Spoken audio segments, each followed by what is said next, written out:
पूजा सामग्री में हल्दी और कुमकुम का क्या महत्व है, साथ ही पूजा में देवी देवताओं को हल्दी और कुमकुम चढ़ाने से क्या लाभ होता है, ये मैं बताऊंगा आपको बस थोड़ी देर में। तो आगे क्या आप जानने वाले हैं, पंडित जी आपको बता रहे हैं, लेकिन अभी हमारे साथ एक कॉलर जुड़ी हुई है, पहले उनको सुन लेते हैं। साक्षी जी जबलपुर से, स्वागत है साक्षी जी आपका, अपना प्रश्न पूछिए। हेलो। हाँ साक्षी। हाँ, मैं गोरखपुर से साक्षी पिता राकेश राम त्रिपाठी बोल रहा हूँ। हाँ राकेश जी, अपना ही नाम बताया करिए जब आप लोग प्रश्न करते हैं तो। जी जी, 26 जुलाई दिन मंगलवार रात में 1:30 बजे 1965 में मेरा जन्म हुआ है गोरखपुर में।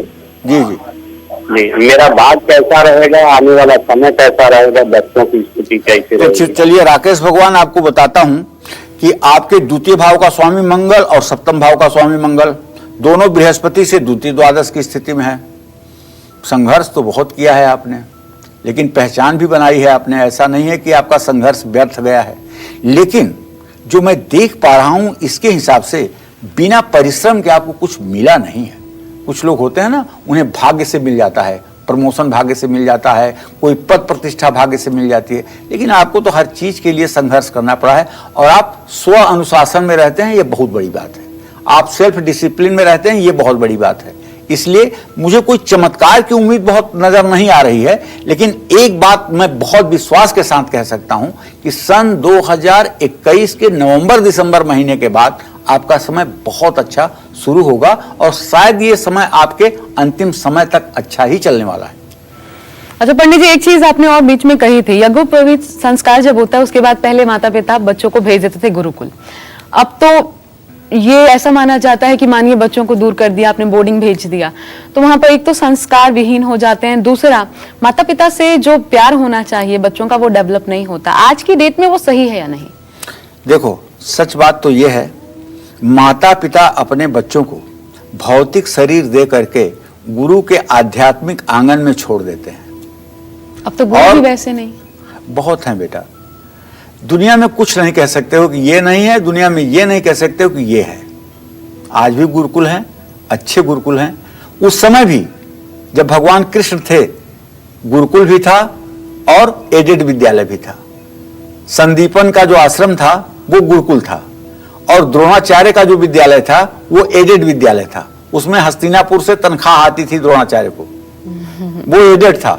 और जो नॉन एडेड था उज्जैन में संदीपन का आश्रम जहां गुरुकुल था, वहां सुदामा और कृष्ण पढ़ते थे, जिनकी दोस्ती आज भी पूरी दुनिया याद करती है। और जो एडेड विद्यालय था जहां द्रोणाचार्य तनख्वाह लेकर के कौरव पांडवों को पढ़ाते हैं, वहां का पढ़ा हुआ लड़का क्या किया, अर्जुन ने अपने गुरु के ही सर को अपने सामने कटता हुआ देखा।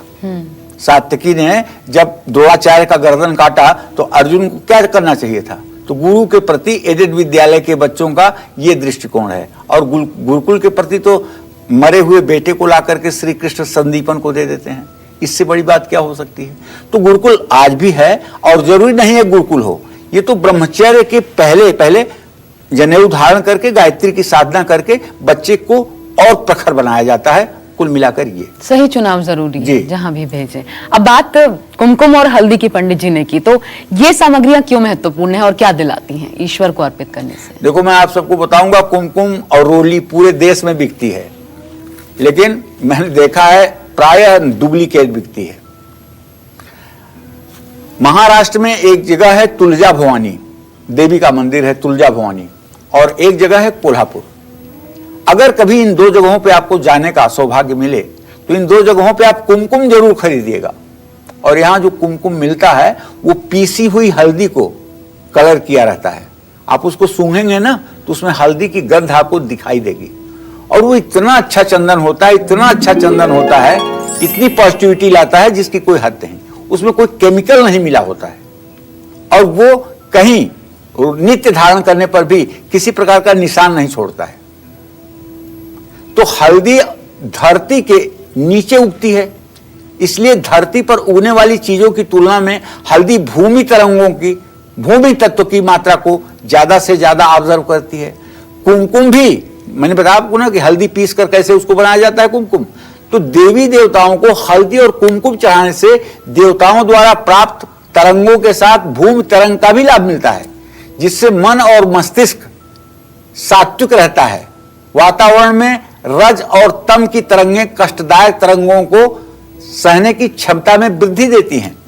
शुद्ध कुमकुम लाल रंग का होता है, इसलिए उसमें लौह घटक की भी मात्रा मानी जाती है। इस कुमकुम को माथे पर लगाने से अनिष्टकारी शक्तियां भ्रू मध्य में प्रवेश नहीं कर पाती हैं, जहां हमारा आज्ञा चक्र होता है, जहां भगवान शिव की तीसरी आंख होती है। इस बात को समझ लें। और इसलिए पहले महिलाएं कुमकुम लगाती थी, अब तो जी। बिंदी का चलन चल गया है। जी। बहरहाल इसका महत्व क्या है आपने पंडित जी से जाना, लेकिन पूजा का सिंदूर, पूजा का तिलक, पूजा का इत्र, पूजा के फूल, पूजा के अक्षत और बाकी पूजा सामग्रियों से कैसे मिलेगा पूजा का पूरा फल, ये भी बताएंगे आपको पंडित जी।